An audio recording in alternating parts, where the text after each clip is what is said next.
I was talking to my ex-girlfriend the other day, trying to explain to her how it made me paranoid when she snuck into my house, made me wonder if she was there or not. And it got me thinking. And it reminded me that I gotta do a review on a psychological horror myself. And that horror is called Never Let Go.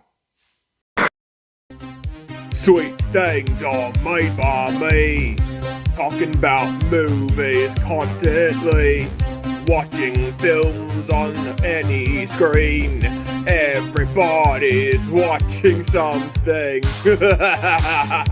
It's an orcish review. Never Let Go was a nice, pleasant surprise. I discovered it today before it was even released into theaters, knowing very little about it.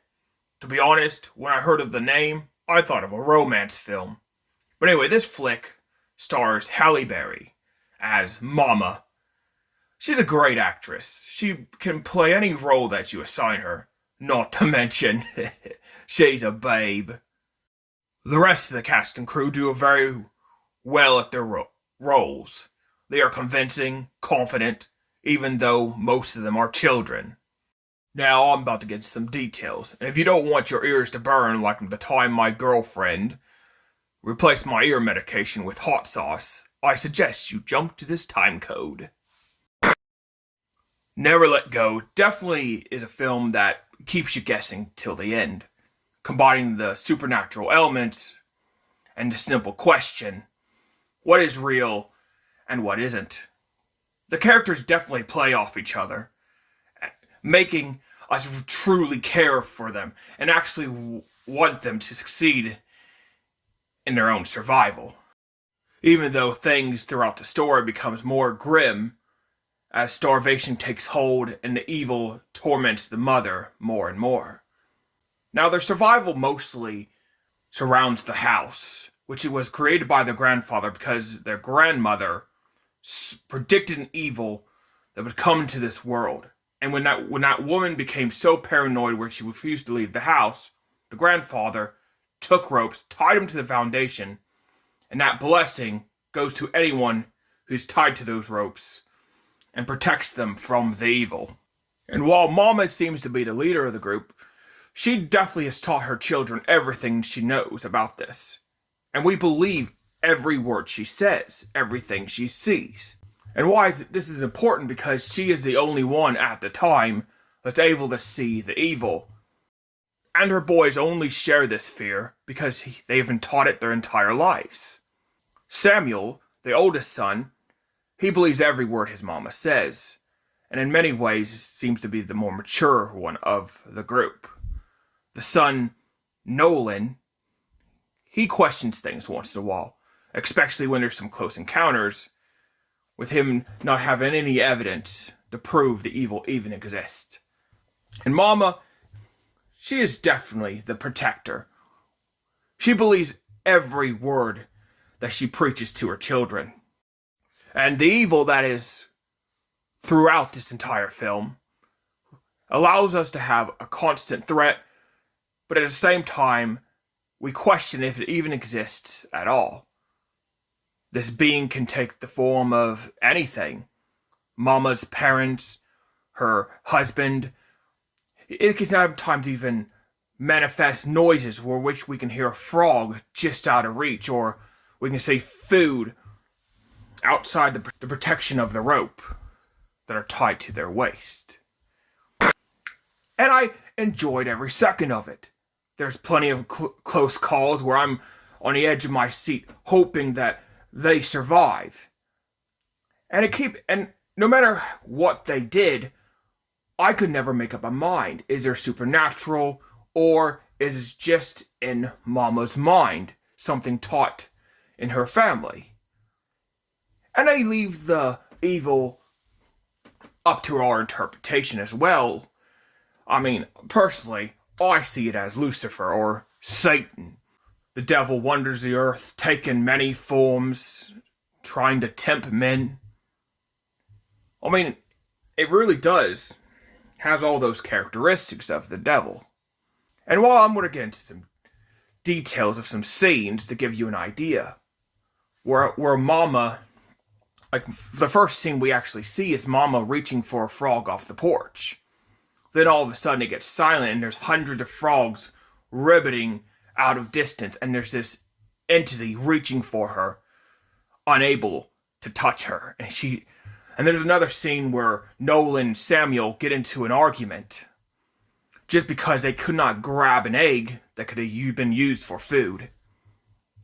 And when Nolan hears Samuel says, "She loves me more," they get into a little hassle in which Samuel falls over a hillside and breaks his leg. And we see this demonic looking woman crawling towards her. The boys, of course, don't see this entity, but Mama comes to their aid and saves them just in the nick of time. And whenever Mama's boys seem to be in danger, or even a possibility they might have been corrupted by the evil, she takes them into the house and makes them do this prayer. She even puts them into a compartment underneath the floor, which is supposed to be like a form of meditation or a more holy place. They didn't really explain it in such detail. They just show us.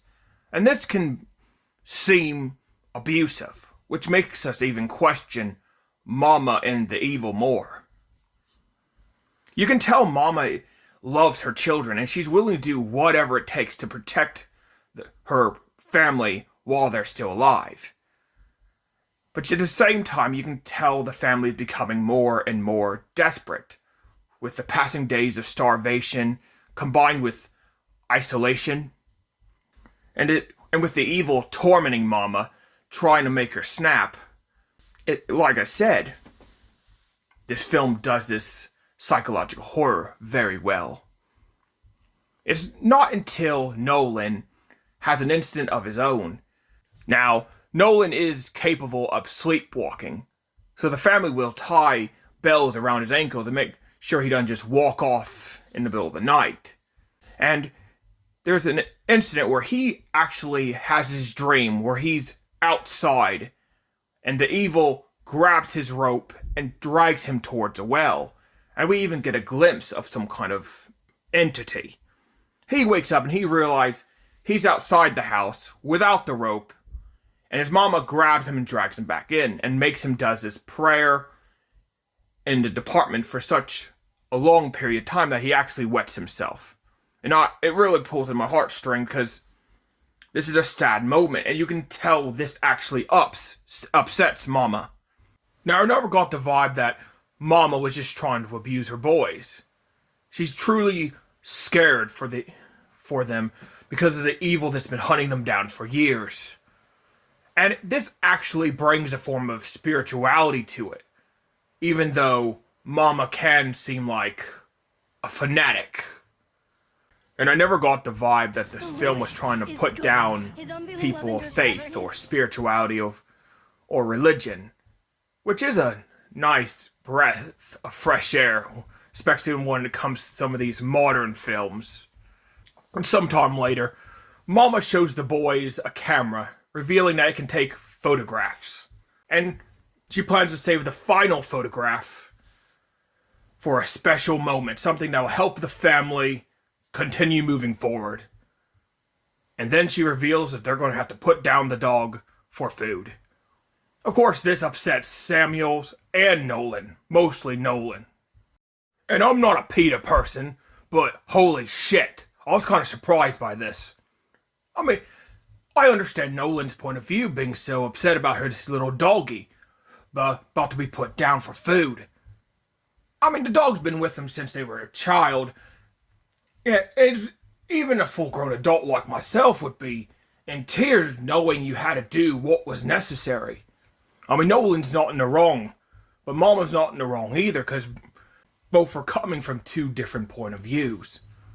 Well, Mama takes the dog out to the greenhouse, about to put it down, and there's this time where you see the camera jump back and forth between Mama and the dog. The dog's looking up at Mama, as innocent as can be, wagging its tail, and Mama has tears going down her face, looking down a crossbow, just trying to bring the strength to do what is necessary.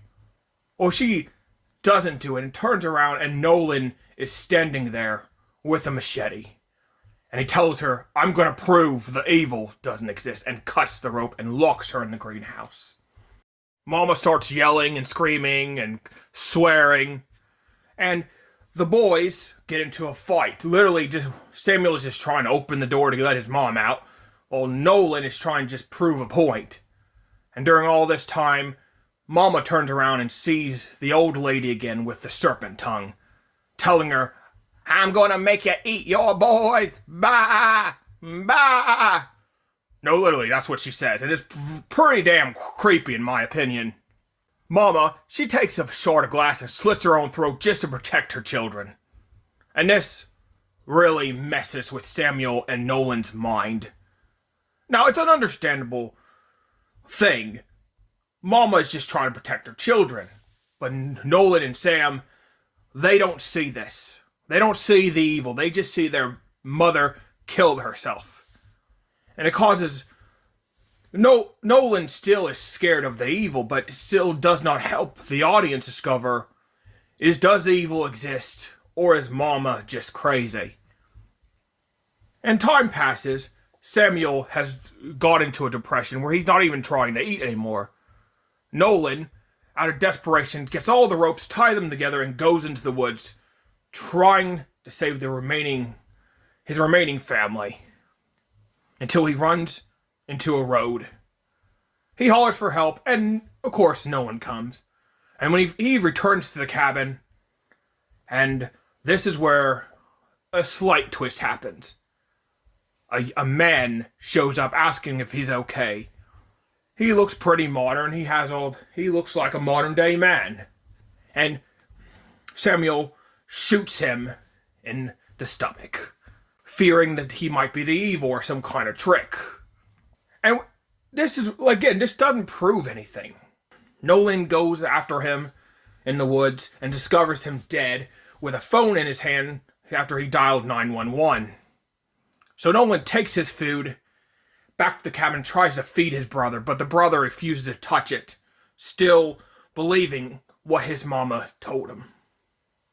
Eventually, Samuel, later that night, succumbs to his hunger and eats the food, and goes through the stranger's supplies, discovering a picture of the adult man and who we are assuming is his daughter.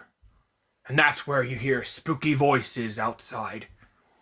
Now, I'm about to get into the final part of this movie, and there's going to be some twists that actually explains a lot more than what's going on. So again, jump to this time code. Don't be difficult.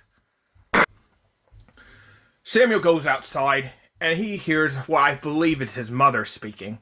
When he arrives to the greenhouse, there's just a corpse. He turns around and he sees that little girl from the photograph. She's just looking for her daddy. Of course, Samuel doesn't really know how to respond to this, and the little girl runs off the second she sees the corpse of the boy's mother. And there's this chase where they're running in between trees, and eventually Samuel unties his rope just so he can continue looking for her. And then we see this creepy as hell thing. This version of the evil actually grabs Samuel, and the serpent tongue we've seen in every form of the evil has taken, slithers out of its mouth, and goes into Samuel. No. No! No, no, no, no! Then Nolan comes out looking for his brother, and discovers that Samuel is completely demonically possessed. After Samuel cuts Nolan's rope, and Nolan runs back to the house. Samuel tries to kill him multiple times, but Nolan ends up locked in a room, and the house is just set ablaze, trying to kill the younger brother. Samuel even takes the camera the mama gave them, walks outside, hollers, "The house won't protect you anymore." And Nolan, of course, being the intelligent survivalist that he is, escapes the room and goes through the burning house, witnessing this version of the evil taking the form of their mother, taunting him, even asking him to give himself over willingly I don't know where this was going to go, but I'm sure they'll explain it later. Nolan ends up running away and luring the evil to the compartment in the floor, where he tackles it, closes the door, and does his prayer that Mama taught him. And this version of the evil sheds its skin into a reptilian-like creature, and it turns to dust floating up into the air. And during all this, every moment makes us wonder what this truly is. And sometime later, first responders show up to the house and find Nolan in the compartment, alive. And they fly them away to civilization, revealing that the world has not ended. And Nolan looks over at his brother and tells him, "We are free." And of course, Samuel responds, "She loves me more." And the film's ending shows the photograph that Samuel took with the camera, revealing that he basically did a selfie, and you see a reptilian hand on his shoulder, revealing that the supernatural is real, that there is something real about all of this. Now, I personally liked this film. It was creepy, kept me on the edge of my seat the entire time, and even after everything happens, the death and violence and supernatural occurrences, it really makes you keep on guessing what is going on. One moment you think it's supernatural, one moment you think it's something else, blah blah blah. And it's nice to see something that's, you can tell they put their heart into. And Hallie, again, she's a great actress. She really does everything that an actress is supposed to do. And the boys that are supposed to be her children really play off her. I believed every role, every scene, and it really made you root for these characters. And the evil is done well. They never really give you a direct answer what it is, nor do they ever try to overly explain it, which makes it, in my opinion, even more creepy. Now I'm going to get into some of the negatives. There's not many negatives. The only thing I can really say is I kind of wish they'd explored more of the evil, or maybe had some flashbacks of Mama's life. And the ending is kind of a cliffhanger. I mean, it's not a bad ending. I mean, these horror movies are known for having these kind of endings. And you can definitely tell they left a lot of room for sequels and prequels. Hell, they even mentioned they plan to do it somewhere down the line. All I can say is, I suggest you go see it in the theater. It's worth watching, and it's a very good horror movie. Now, before I leave, to make sure my ex-girlfriend didn't sneak back into my house, I suggest you like and subscribe my channel, and leave a comment down below. And if you hate my guts, leave a comment anyway, cause I love to hear your voice.